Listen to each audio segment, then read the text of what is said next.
Okay, today is our 5th session.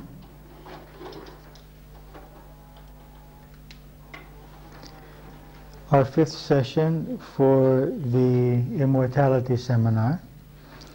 And we're going to discuss how we can help loved ones or close friends or anyone go through the process of leaving their physical bodies in a more comfortable and perhaps a more spiritual way. How they can use this opportunity of leaving the physical world as an opportunity for their growth process. Now, basically, we are not helping someone to die, but we're helping someone to live consciously and live fully and honestly until the moment comes for them to leave the physical body. In order, however, for us to be able to help someone, in this case, we will have to have overcome our own fears of leaving our physical body. We'll have to feel totally comfortable with the idea of our leaving, and that sense of peace and that clarity allows us to transmit that peace and that comfortable feeling to the others. Now I'd like to read to you some of the conclusions made by Elizabeth Kubler-Ross, who is a psychiatrist who was at the Chicago hospital in Chicago for many years working with cancer patients and their families. And then she left that and began teaching seminars on facing death and helping those who are close to death, and then moved on to teaching seminars about spiritual growth. Here are some of her conclusions. We live in a death-denying society. Neither the doctors, nor nurses, nor patients, nor relatives or friends are able to accept and face the fact of the mortality of the physical body. Thus, we all try to ignore this reality. As a result of her studies, she has become convinced that there is life after death, and she has openly declared in public lectures that for her it is not a matter of belief or opinion. I know beyond a shadow of a doubt. She has also spoken in public about believing now in reincarnation. Now, some of her conclusions. Everyone knows the time of his or her death, at least subconsciously. Thus, it is seldom useful to hold this information from a dying patient, because subconsciously we know. We are usually not able to hear or accept it when someone very emotionally close to us is trying to tell us that he or she feels that death is close. We ignore their message and try to cover it up with pleasantries so that we do not have to face this extremely painful reality. Thus, we miss a very valuable opportunity to communicate deeply with our loved one on this subject which is now dominating his or her mind. So someone says, oh, well, I'm probably not going to be here next year at this time. And we say, oh, what are you talking about? You're going to be here for 10 years. You'll be here long after me. Because we don't want to face it. We don't have the strength to face the fact that this is concerning this person. And so we cannot discuss it with them. And we're losing an opportunity to discuss what they're feeling about this, what they would like to do before they leave their physical body, even practical and also spiritual matters. Most people who have died and for some reason have come back to life did not want to come back, but would have preferred to stay in the after-death state which they found so much more pleasant than the incarnated state. Those people who had death experiences no longer feared death after they returned. Everyone who dies is met by a loved one who has proceeded before him into the life beyond. This loved one comes to guide and help the departed one through the transition into the out-of-body reality. Dying does not have to be a lonely, isolated experience, but can be deeply shared with others who are mature and conscious enough to be able to share such a wonderful experience as the liberation of an immortal spirit from its physical confinement. The departure from the physical body is probably the most beautiful experience of this life.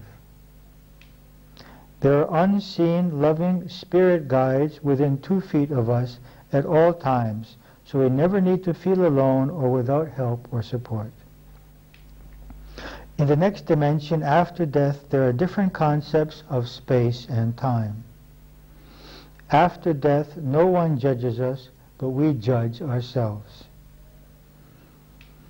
And in her vast study of hundreds, perhaps thousands of dying patients who had to face the value of their lives before dying, Kubler-Ross found 2 purposes for living to be predominant. First of all, to be of service to others and not to live our lives satisfying only our own needs. And secondly, to learn to express love in all situations. And lastly, she says, helping patients does not mean we help them to die, but that we help them to live until they die. People who have learned to live are not afraid to die. Now, what can we do? First of all, let us discuss the practical considerations. And this we can do whether the person knows he's going to die or whether this person is in a state which they can discuss whether they're going to die or not. First of all, we might want to see what kind of food they would like. Maybe in the hospital, if they're in a hospital or someplace, they're not getting what they would like to eat or drink. Music is a very important power of bringing peace and healing. So we might try to bring them peaceful music or inspired music and arrange that they can, I always, if there's someone ill, I always manage to get them a Walkman with headphones and bring them different kinds of music that we have, and also some deep relaxation cassettes so that they can tune out from the, especially if they're in the hospital, from all of this noise and activity and move into a more self-healing state. They may want plants to be around them, because plants are also a healing energy, or any kind of colors or posters which they may find pleasant or inspiring in their environment. Icons, sometimes they would like icons at this time. So very practically creating a peaceful and a healing environment. The next factor is if there are persons that they would like to see. This is especially so in the case that they are aware that they will be leaving their physical body, and they may have people that they need to forgive or ask forgiveness from. So we may facilitate other people's coming to visit them who these people who are about to depart from their bodies need to communicate with before they leave. Also, they may have a number of practical considerations which need to be taken care of with their business, with their family, various things, and they may not have someone to do them for them. So often they need help in completing chores in the outside world which they cannot complete at this time. Also, if they're receptive, we have a wide variety of books, cassettes, and video cassettes which are suitable to help people at this time, either by cassettes about confronting death directly, such as this whole seminar is on cassette, but also in Greek most of our books are on cassette also. And we have the Bible on cassette and the Way of the Pilgrim on cassette. And so, because when a person is ill, they cannot read too easily, it's a bit tiring for them. Listening to books or listening to lectures can be an inspiring and relaxing stimulus. Another factor is that we could provide them with relaxation tapes or guide them ourselves into relaxation.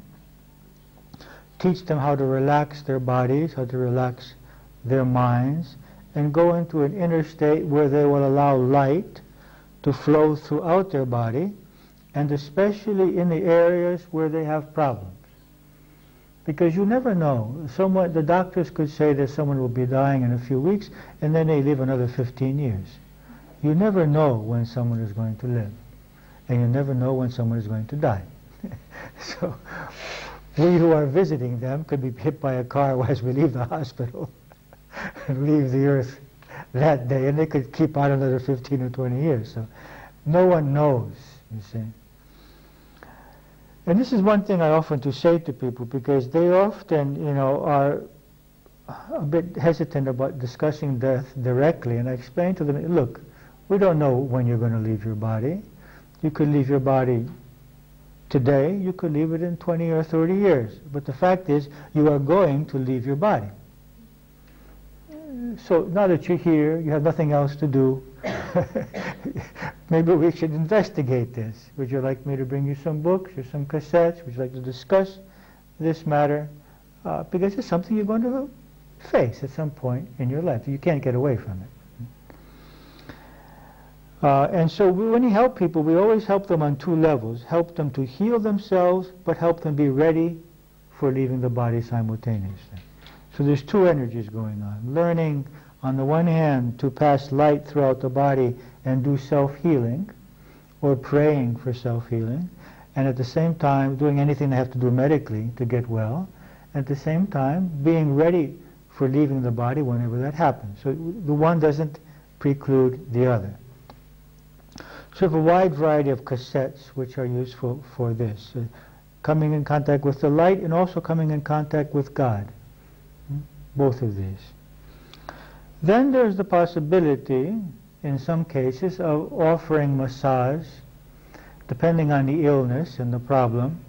If there's no internal hemorrhaging, or if it's not cancer, or if there are no contraindications, we might give them reflexology, which will help the intestines to work, because often when people are lying down, the intestines become very inert. Or in general, getting their limbs working, or giving them shiatsu for their nervous system. But if touching them is contraindicated, then we can just do spiritual healing. Just place our hands on them, on the abdominal area, on the chest area, on the forehead, on the top of the head, and allow this healing energy to flow through us into them. And this all relaxes them, and it's something that they always love. Massage may be difficult. And also in a hospital setting, there may be legal problems with touching or massaging, but usually you can just touch the person, whereas massaging may create some kind of legal problems or problems with the relatives. But if you just put your hand on somebody, no one can say anything about that. So you may want to learn how to do spiritual healing. Everyone, all of us have spiritual power within us. We are all spirit. We're all connecting mediums between the spiritual world and the physical world. And so anytime we place our hand on someone, a connection is made. If we focus on it, if we learn to pray, learn to imagine light, exercise this, it becomes even stronger. But everyone has this ability. Now there's also a technique called co-meditational breathing, which you see a paper on that, which I've given you, in which we sit next to the patient, or the person, and we guide them in breathing, and we count their breaths for them, in which they take a deep inhalation, and on the exhalation they go, ah. It's either ah or it's like, letting go, a moan, this releasing kind of thing. And this is done continuously for about 15 or 20 minutes, as long as the person can do it. This helps to remove a lot of pain, a lot of tension. Now it's called co-meditational breathing because if they cannot do it, then we can do it for them. That is, we will breathe and they will be with us if they're unable to breathe, and our breathing will relax them. Now, another possibility is that on the exhalation one could use a mantra. So one inhales and thus exhaling, Lord Jesus Christ, have mercy on me. So this can be combined with mantra, with prayer, or it can just be done with sounds. It also can be done focusing on the energy centers. You see here on your sheet, let's read what it says. The subject lies on his or her back and takes any comfortable position in which the lungs can be free. The helper sits close enough to touch him or her during the process. He guides the subject to breathe slowly and comfortably, filling the lungs as much as possible without exerting effort. We can have our hand on the abdomen or on the chest so that we can guide the breathing also. During the exhalation, he shows the subject how to make the sound ah, with the mouth slightly open as if he is hissing or in some cases moaning. All attention is on the breath. As the helper counts, he numbers the number of the breaths. If possible, the subject imagines on the inhalation a light entering the body and leaving the body on the exhalation. This is most effective if he or she inhales and exhales the light at the part of the body which has the pain. Now, if the subject is able, then we start doing this movement. That is, the breath is, we imagine light coming in through the feet and then out through the feet on the exhalation. Inhalation in through, exhalation out, and then into the solar plexus. After that, out through the feet, then into the solar plexus and out of the top of the head. Each of these combinations is done about 5 times. Into the top of the head, out of the feet, into the feet, out of the top of the head, into the forehead, out of the top of the head, and in and out of the top of the head. What are we doing here? We are moving the energy towards the higher centers of consciousness. We're helping this being focus more and energize the higher centers of consciousness. We can then guide him or her into a deep relaxation where he or she can imagine light flowing throughout the body and mind. At any point, we can place our hands on the various energy centers, such as the solar plexus, the heart center, in the center of the chest, or the forehead or the top of the head. We can imagine energy, peace, or light flowing through our hands into the other. We can also pray for the other. Okay? So this is a very healing process of helping this person breathe, helping this person relax, helping this person come in contact with the light. It's the most healing thing that we can do for this person, and it's also the greatest preparation for leaving the body, because it's a process of dissociation from the body. Another possibility would be to teach the person how to meditate, or to meditate with them, or to teach them to pray, or to pray with them. Another very important aspect is to be cheerful. Not falsely cheerful, but having positive energy. Let me read to you another thing from Elizabeth Kubler-Ross, but this was actually said to an audience by Ramdas, Richard Alpert. How would you feel if you came into a hospital room to visit a 28-year-old mother dying of cancer? The answers called out from the audience included angry, frustrated, pity, sadness, horror, confusion. Then she asked us, Elizabeth Kubler-Ross, how would you feel if you were that 28-year-old mother and everyone who came to visit you felt those feelings? Suddenly it was apparent to all of us how we surround such a being with our reactions to death and forget that there is a being just like us in that body who needs to make straight contact with someone. So it's very important that we are able, with our faith in our spiritual nature and the faith in the spiritual nature of this being, and our faith in the law which says that this being cannot leave its physical body if this is not the best for its evolutionary process, and if there is not a reason for it, and if this soul has not chosen to leave the body when it chooses. If I believe in the continuation of the soul, and I believe that the soul chooses its moment of leaving, I will not be sad. And also, if I believe that the state that this soul will be experiencing will be much more beautiful than the state it's experiencing now, and especially if it's ill, then I will be happy for this soul. So we need to be positive in order to give positive energy. Now the question about where is the best place to leave the physical body is also touched on by Elizabeth Kubler-Ross. She writes, he may cry for rest, peace, and dignity. She's talking about the hospitals, what happens in a hospital. He may cry for rest, peace, and dignity, but he will get infusions, transfusions, a heart machine, a tracheostomy, and if necessary. He may want one single person to stop for 1 single minute so that he can ask one single question, but he will get 12 people around the clock, all busily preoccupied with his heart rate, pulse, electrocardiogram, and pulmonary functions, his secretions or excretions, but not with him as a human being. He may wish to fight it all, but it is going to be useless fight, since all this is done in the fight for his life. And if they can save his life, they can consider the person afterwards. Those who consider the person first may lose precious time to save his life.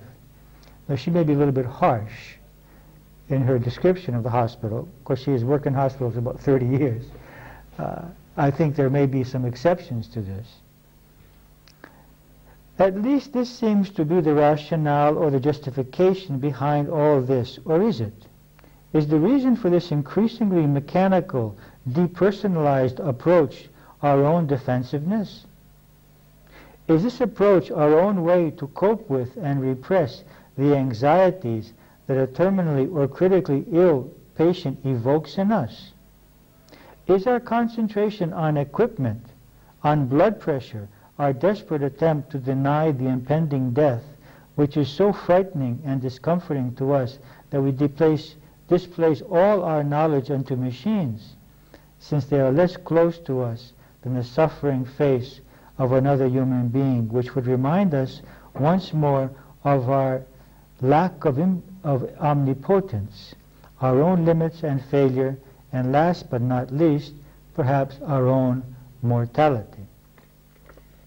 So her opinion is that in any case where it's possible, that it's better if the person is at home, surrounded by loved ones.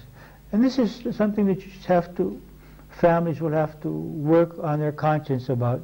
Is it more important for our loved one to live 6 more months connected to all these machines in this impersonal environment, or is it better that he lives 6 months less, but with us, surrounded by loved ones, in the comfort of the home? It's not an easy choice. It could create guilt. We may think, well, maybe if he was in a hospital, he may have lived, and if he dies, that I didn't do what I should do. It's not an easy question, and everyone will have to answer that for themselves. If you have a preference, tell it to your family now. And if you have a preference not to be connected to machines, or not to have your life extended by chemical means, you have the right to do that. There's a great difference between euthanasia, how do you say it in English? Euthanasia, or simply not continuing life. It's one thing to take someone's life by injecting a chemical, and another thing is allowing nature to do its own work without interfering. That is not euthanasia. It is simply allowing nature. So no one is obliged to be connected to a machine or to take any kind of medicines. The body has its own way of healing or dying. If we want to continue one or the other, we can add to that. Now, Elizabeth, in her study of the people that were dying and of their loved ones who were undergoing the ultimate loss, observed 5 stages of facing this loss. These 5 stages also take place in losing anything that's very important to us. Losing a limb, losing a job, losing our country, losing our house. Okay? So loss is one of the greatest stresses for a human being. Now the greatest loss is the loss of a child. And then there's the loss of a spouse, and there's the loss of loved ones, and then we go into the loss of a job, a loss of a limb, and these kinds of things, okay? So the first step, the first stage in confronting loss is denial.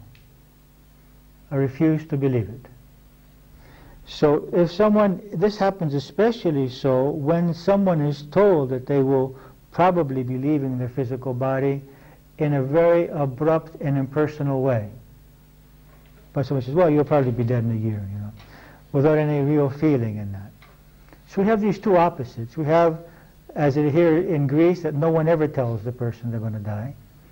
In very few cases they are told. Everyone else knows about it. They're the last to find out about it, if they ever find out about it. And then we have the opposite in some European countries in America. Well, that's very blunt, and it would be better if it was told to them by a loved one. The need for, and the denial is that I deny to believe it. Just as people can deny that they're alcoholics, they can deny that they're addicted to drugs or anything, they can deny that they're going to die. You know, the doctor made a mistake, it's impossible, it's not going to happen, I'm not going to pay any attention to it. And so they're in a state of denial, and when they're in this state, we cannot discuss this with them because they refuse to discuss it. So we revert to all of the practical measures I mentioned earlier. The music, the plants, books if they want to read, if they have chores which have to be done, massage, spiritual healing, but we're not able to discuss death because they are denying that possibility. They don't want to look at it. This functions as a buffer in which they don't have to deal with the emotions that they would have to deal with if they really accepted the fact that they will be leaving the physical body soon. But there's another factor here. People often go into denial because their loved ones are not ready. And they will stay in denial until they feel that the loved ones are ready to look at this. So usually the denial is extended by the inability of the relatives, the close loved ones, to accept this possibility. The next step, the next stage is anger.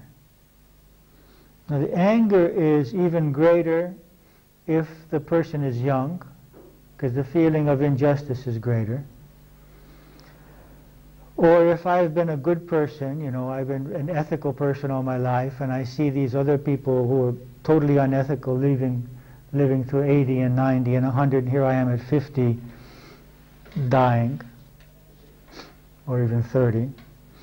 And of course this is based on a belief that life in the physical body is greater and better than life out of the physical body, which, as we have discussed in this seminar until now, is an illusion. Life is not more pleasant or fulfilling inside than outside. And the anger can be directed towards God, towards life, towards the doctor and nurses, and often, as I have seen, towards the loved ones. So if we have a loved one who is in this stage, he may be unreasonably angry and unjust to us. May accuse us of things, shout at us for not doing small things. You know, we may be serving this person. We may have given up our lives totally. I have seen such cases. Giving up our lives totally only to serve this person at this stage of their lives, and they are never satisfied and always angry with us. So in this stage, we need to have a lot of patience. We have to be disidentified with our ego. And we have to remember one very important truth. I am not the target. This person is suffering. He doesn't want to hurt me.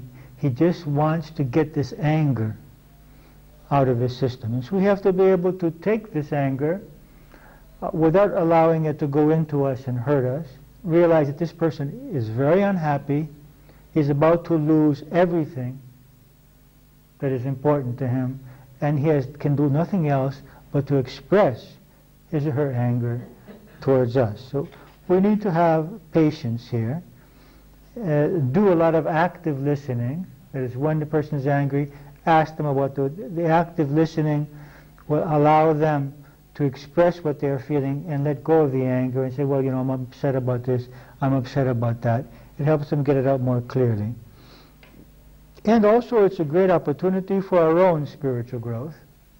To have someone shouting at us all the time. We have the opportunity to forgive, to analyze our own beliefs, and to maintain a sense of our self-worth and of our inner security regardless of the other's behavior. And of course, to develop love without condition, unconditional love.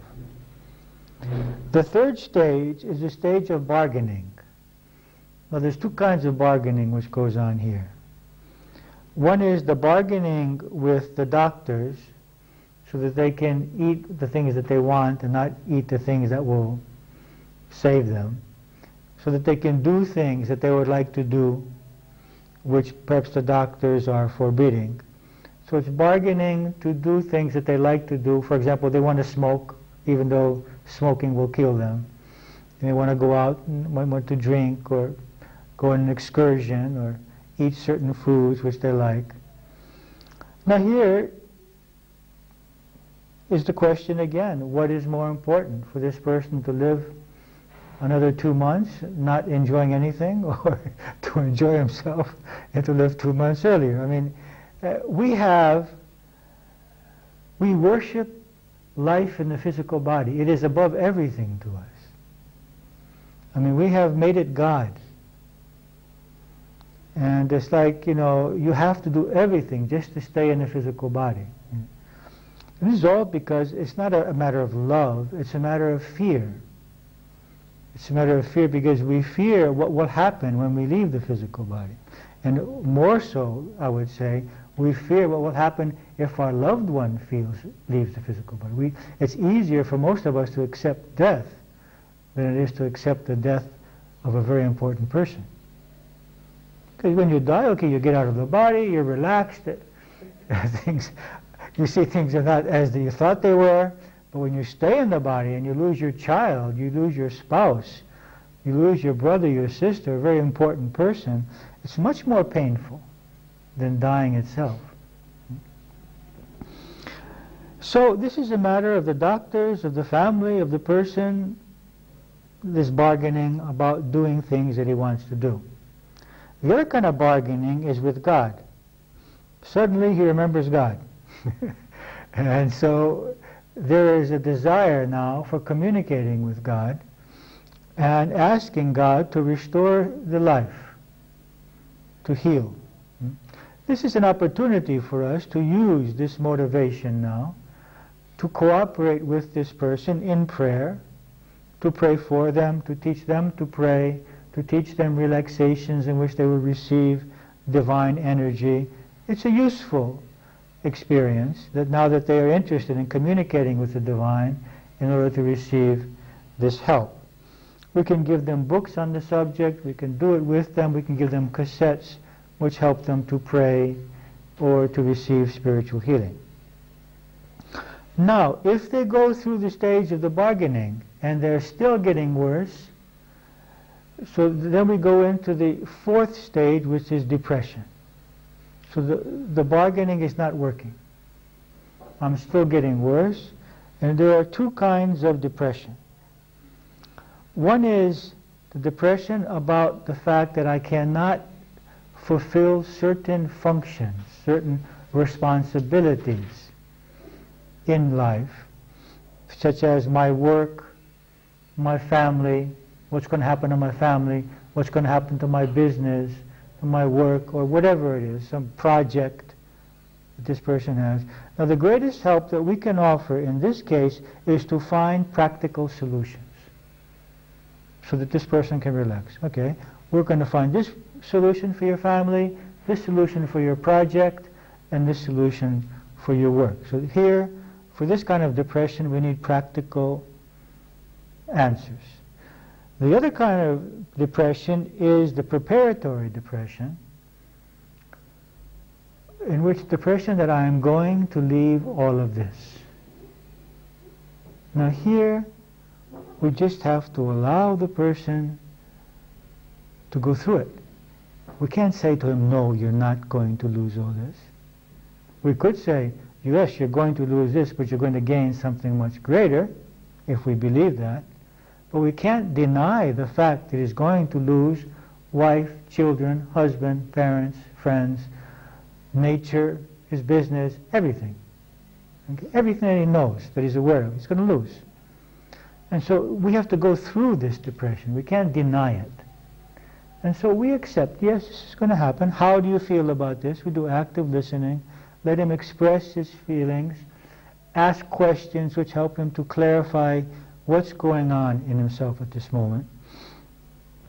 And if possible, if the person is open, we can explain to them the philosophy of life that we have. What happens after death? What is the purpose of life?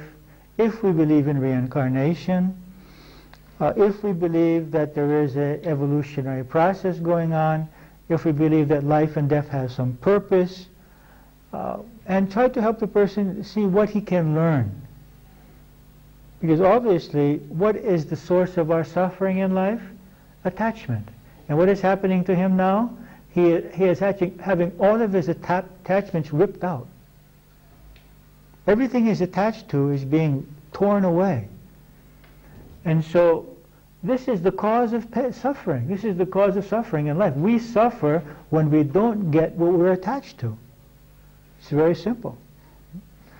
So this is a very great opportunity in our spiritual growth process. And people go through this depression not only before they're going to die. Many people on a spiritual path, or before they begin a spiritual path, go through a depression not because they're going to lose everything, but because all of that seems meaningless to them. And this is a depression which often preludes starting a spiritual path, because suddenly my form of recreation doesn't mean anything to me. My type of activity with my friends doesn't mean anything to me. My job doesn't mean anything to me. All of these things which used to fulfill me seem meaningless. And this is a death, but it's a death of the ego. It's a death of the personality, which forces us to find another meaning in life. So this kind of depression, when I hear someone come to me and say these things, I find nothing which satisfies me, I am very happy. Because I know that this person is going through a personality death, which will eventually allow that person to connect with a higher level, a higher motivation in life. You see, so it doesn't bother me. And I think that this is very good, because now you can connect with something else. You've been connected until now with what you have been programmed to connect with. You have accepted these social programmings which have told you that my appearance is important, money is important, having a lot of things is important, and now you're realizing that you have all of these and you're still not happy. And so now you have the opportunity to move on into something much more essential. Now, the fifth stage, which is the last stage, is difficult for us. The fifth stage is the stage of acceptance. Whereas now the person has accepted this, has gone through the depression, and often they are very tired at this time also, and very much focused on other realities. It's at this point often where they get the visitations from the beings of light or relatives. And they're not so interested in us anymore.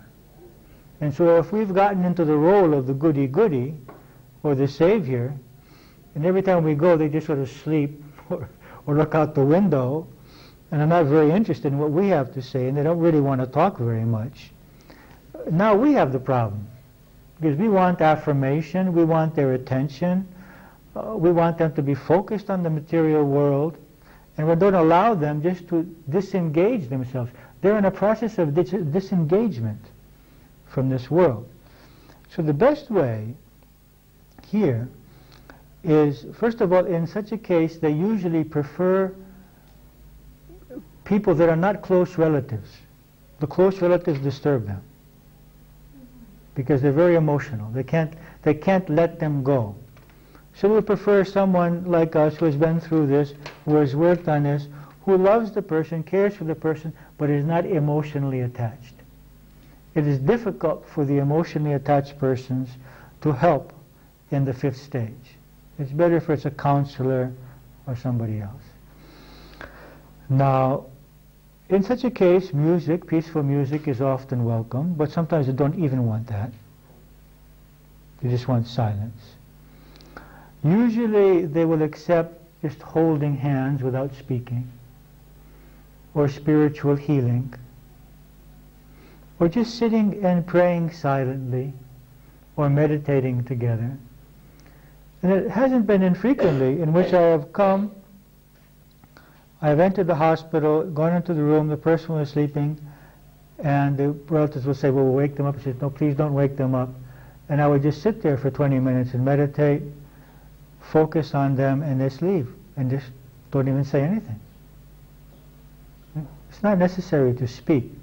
And usually when a person is in this state, they have gone beyond ego games. So they emit a tremendous amount of peace. They don't need to talk. They don't need to keep a conversation so that we will feel okay as personalities, you know, so that we're not sitting there silently. And this acceptance just generates a feeling of peace in the room. And we can connect with that and add to that, rather than trying to wake the person up, get them to talk, make them focus on the material world. Just two pieces from Elizabeth Kubler-Ross again. This is about a woman who she interviews. She said that the only reason that kept her still alive was her husband's inability to accept the fact that she had to die. She was angry at him for not facing it, and for so desperately clinging on to something that she was willing and ready to give up. I translated to her that she wished to detach herself from this world, and she nodded gratefully, and I left her alone. Then in the interview with her husband, when I asked him about the patient's needs rather than his own, he sat in silence. He slowly began to realize that he never listened to her needs, but took it for granted that they were the same. He could not comprehend that a patient reaches a point when death comes as a great relief, and that patients die easier if they are allowed and helped to detach themselves slowly from all the meaningful relationships in their lives. Another case. I was with my elderly aunt during her last illness. This is from Raymond Moody's files, which was very drawn out. I helped take care of her, and all the time everyone was praying for her to regain her health. She stopped breathing several times, but they brought her back. Finally, one day, she looked at me and said, Jean, I have been over there, over to the beyond, and it is beautiful over there. I want to stay, but I can't as long as you keep praying for me to stay with you. Your prayers are holding me over here. Please don't pray anymore. We all did stop, and shortly after that, she died. So, it is important that we don't pray that people live. We should pray that the soul is filled with light. And if this light heals the being, that's great. And if this light quickens the departure, that's great. You see, because otherwise it's projecting our need onto the other person. So rather than praying, oh, let this person live, just pray, let this person be filled with divine light. And that divine light knows better than we know whether that person should stay in the body or not, because often leaving the body is the healing which needs to take place. It's the greatest healing. Now, if the person is able to confront death, what more can we do? Until now we said that we can bring cassettes, we can bring music, plants, posters, icons, have them food, anything that they need. If they can face death, first of all, we can discuss with them the practical considerations about their last will and testament. Are there any changes? Have they made a will? Do they want to make any changes in that will? And discuss with them how the family will continue or how the work will continue. Secondly, we can discuss with them the various beliefs which are available, or truths or knowledge which is available about what happens after death. Because as we said, it's as if they're going to go on a trip. So if you know someone that's going to New York, you might buy them a map of New York. You might buy them a tour guide of New York. So, you know, you can go here, you'll see that, you will notice this, okay? So to help them, and especially useful might be the previous cassettes of this seminar, in which all of these details are discussed.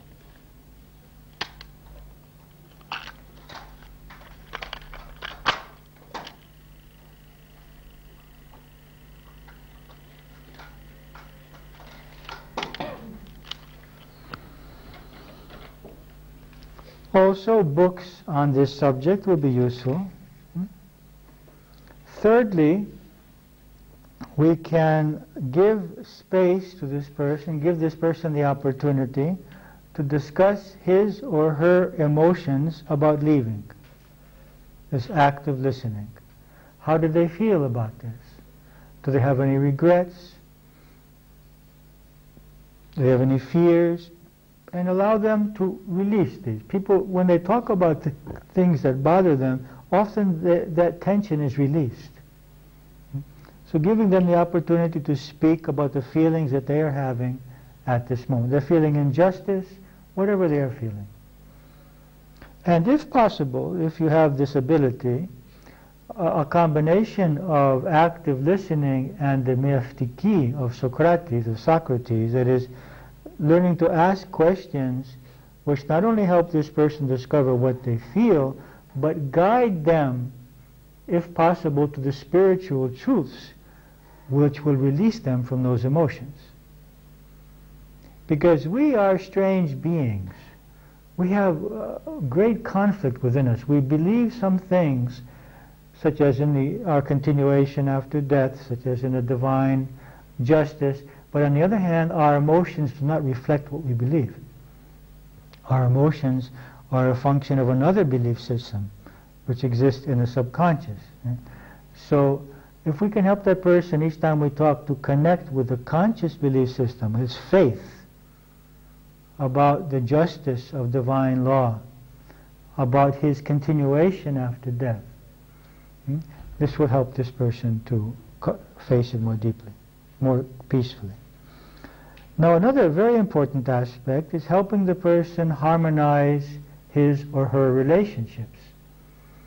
So we want to work on any feelings towards any people, either guilt or anger, so that we can help this person work towards forgiving, it's very important, and or asking for forgiveness. This is a very important aspect of preparing for leaving the physical body. And if that person is religiously oriented, then we can bring him a spiritual leader from his own religion. If they practice his confession or communion or any other kinds of rites, this will help the soul to feel at peace, and so that it can leave in peace. This is very important, that there be a state of peace when the soul leaves the body. Also, we can help them to realize whatever attachments are keeping them focused on the physical realm, and see how we can help them to free themselves from these attachments. whatever they may be. Also, we can guide them in relaxation and meditation, which in a way, as we have mentioned other times, meditation is a small death, as is relaxation. Whereas we let go of the focus on the physical world. This is a great preparation, because when we die, basically what we do is we meditate. We remove our awareness from the physical being and move into the spiritual being. So in general, we help the person increase their contact with their inner self. I'd like to read to you a paragraph from Alice Bailey. All I plead is a sane approach to death. All I seek to make is a suggestion that when pain has worn itself out and weakness has supervened, the dying person be permitted to prepare himself, even if apparently unconscious, for the great transition. Is it impossible to conceive of a time when the act of dying will be a triumphant finale to life? Is it impossible to vision the time when the hours on the deathbed may be but a glorious prelude to a conscious exit? When the fact that a man is to discard the handicap of the physical sheath may be for him and those around him the long-awaited for and joyous consummation? Can you not visualize a time when, instead of tears and fears and refusal to recognize the inevitable, the dying person and his friends would mutually agree on the hour, and that nothing but happiness would characterize the passing? I tell you that before so very long, this will be deeply so for the intelligent of the race, and little by little for all. So, you can have a going away party. You call all your friends and relatives. So they're going to be leaving next Tuesday at 5 o'clock. You're all invited. Have drinks, food, anything they want, music. And I think a very beautiful way, just as it's a beautiful way to welcome a soul into the world, it would also be a way to accompany that soul in leaving the physical world, would be chanting. There's chanting at that hour. Everyone chanting at that time creates a very spiritual vibration, or meditating all together, and then the soul just sort of takes off. So this all requires a great deal of emotional maturity, and this emotional maturity will come from faith. Faith or knowledge or experience of our spiritual self. And just a few more words before we finish this session, and that is, so what do we do for that first minutes after the soul leaves the body?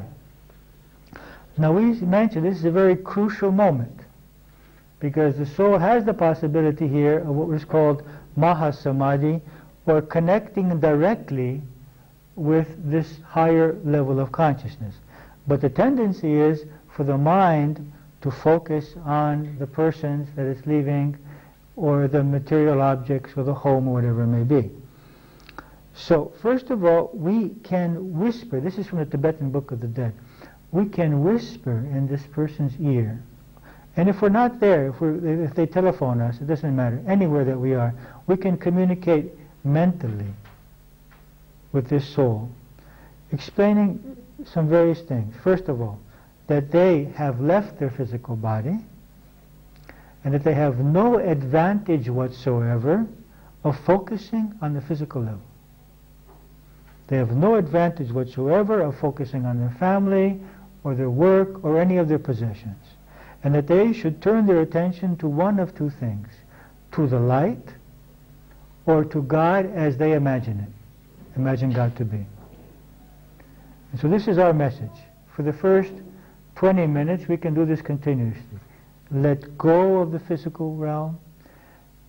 Listen to the guides who are around you. There are angelic beings around you trying to help you. Listen to them. Focus on the light. Focus on the divine.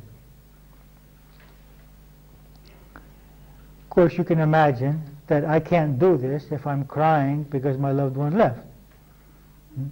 That crying is going to be a tremendous emotional power which is going to pull that soul down. Now, we shouldn't feel guilty about that. It's very natural that we would cry. It's a very difficult experience for us. But we can also alternate. After we stop crying, we can also remember this truth and explain this to our loved one. Also, it would be useful to explain to them that anything that they see or experience is a creation of their mind. So the basic messages are that anything that you see is a creation of your mind. You have no benefit by focusing on the material level, and you should focus on the beings of light, focus on the light itself, and focus on the divine. And this can be repeated over and over again throughout the first 40 days. Now, it's not that all souls need it for 40 days, and it's not also that they don't need it after 40 days. But this is a common factor. It's a period of time in which we focus more intently on this soul. If we like to light a candle or a kandili for the soul, this is of course a material thing. It's a gesture which has a spiritual connotation. That this light would be the light that would guide this being. It's not so important, but it can be helpful to us and to them. So do you have any questions now about this guiding loved ones or close friends or anyone who is in the near-death condition? We mentioned that we help them practically, we try to help them emotionally, mentally, and spiritually, depending on what they can handle. Now, when we want to discuss things, we have to be free from two traps. One trap is what we already mentioned, not feeling comfortable with discussing some subjects because we're afraid to discuss them. And the second trap is going in and say, okay, today we're going to discuss this. That is, having an attachment to discussing something. Well, we read this in a book today and we want to discuss now. We want to teach lessons, you see. Both are traps. We have to flow. And we have to take our clues from the person and use their words at moments to bring in some messages that we would like to bring in. This is an art which we gradually develop. So neither are we attached to discussing anything in particular, nor are we having an aversion to discussing anything in particular. We have to be free and responding to that person. Are there any questions? Paula. What if the person is skeptical, not spiritual, is not open to a lot of the things that might give them comfort in terms of discussing? Okay, so we remain with the practical things. We stay there. We do whatever we can practically.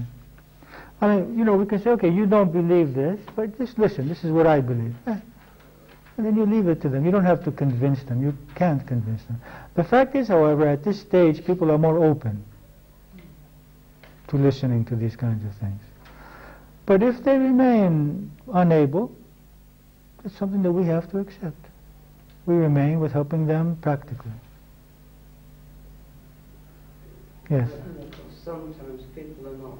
I've just been asked to see my mother who's on morphine. I don't know if she'll be with us next year. Since last year, a huge change, so I got a big shock when I saw her. And her mind's not clear all the time. Yeah. But in all this, things came through. Like one thing, she's timid, and always has been, and it was sort of, will it be dark? And I knew what she was talking about, you see. What? And I said, no, there'll be light. But and then she's gone, and then she was somewhere else. But I don't think she'll be around much longer. Why don't you show her that video that we saw? She couldn't take it in. mean, she can't. This is the thing. It's not the dying. It's slow disintegration. There's nothing left, which is hard. Yeah, you know, did you played this video, What Happens After Death, for her? She couldn't take it. I mean, sometimes she knew me, then she'd say, "Is this your daughter sat here?" I mean, she's been like this for a long time. Okay. We do whatever we can. Dying is a release. Yeah. I pray that she'll die soon. But even in such situations, there are moments of clarity. Oh yes. Yeah. So try to use those as much as possible. Yes, Christina? Well, there are three comments, I guess. One is that there is no death, but there's separation, and that's where the pain is in the heart, and that's difficult. Yeah, we're going to deal with that now. And the second, from what I assume, is that you don't believe in euthanasia under any circumstance. No, euthanasia, because then we would be interfering in the natural course of the karma of this being. If this person was supposed to die, then they would naturally die. But just as I also do not believe in machines or chemical drugs. Yeah, I understood that. So for me, is that let nature take its course, you see. Yeah, but then my third is why such horrible deaths, and why should such horrible deaths exist, such pain and suffering? I think one factor is karma, that this being may have created suffering in a previous life and is experiencing that suffering at this point. Also, the karma may be our thoughts become manifest in our body, so this may be the manifestation of negative thoughts that we have. It also may just be an attachment, that our attachment to the physical body is creating. Because if we could relax, maybe we wouldn't be feeling this pain. For example, in pain clinics in America and Europe, the basic technique which is taught is deep relaxation. You learn to relax, because the more you resist pain, the more you create it. Whereas the more you let go and mentally immerse yourself into the pain, it just becomes a nerve impulse, which if you become one with it, it disappears. So a great deal of pain is created by resistance. I understand that, but like such deaths such as cancer and deterioration, I mean, when you deteriorate, these deaths are completely... So you don't think that karma would be enough in a lifetime? I mean, it has to exist in the way you go? Yeah, dignified end. Yeah, well, this is part of the lifetime. It's not separate from the lifetime. But I think we're better off in Greece because I think you've got quicker here. You don't get the care. Really? Well, my actually in him for you know, not the care all the time. You're not going to get that here. So we're all in the best much better. I mean, you said to give space to discuss their emotions about leaving, and then you said combination of active listening to something positive. yes, it's I don't know how it's said in English. It's Socrates helps people realize the truth not by telling them the truth, but by asking them questions which directed them to the conclusions, internal conclusions. Now, I don't know how it's said in English. In Greek it's called meftiki. And this is, you have to study this way? It's just you learn to ask questions. It's a type of active listening, but it doesn't have a psychological goal. It has a philosophical goal. In active listening, you have the goal of discovering the person's beliefs, whereas in this kind of work, you have the goal of guiding that person to the truth which is within them. But supposedly, if you want to do this, you should have the truth within you and to know it well. You should be aware of the truth yourself. Yes, of course. Yeah. Okay, so that's the end of that session. We're going to take 2 minutes now to set up the videos for the next one, okay? Close everything. Yes.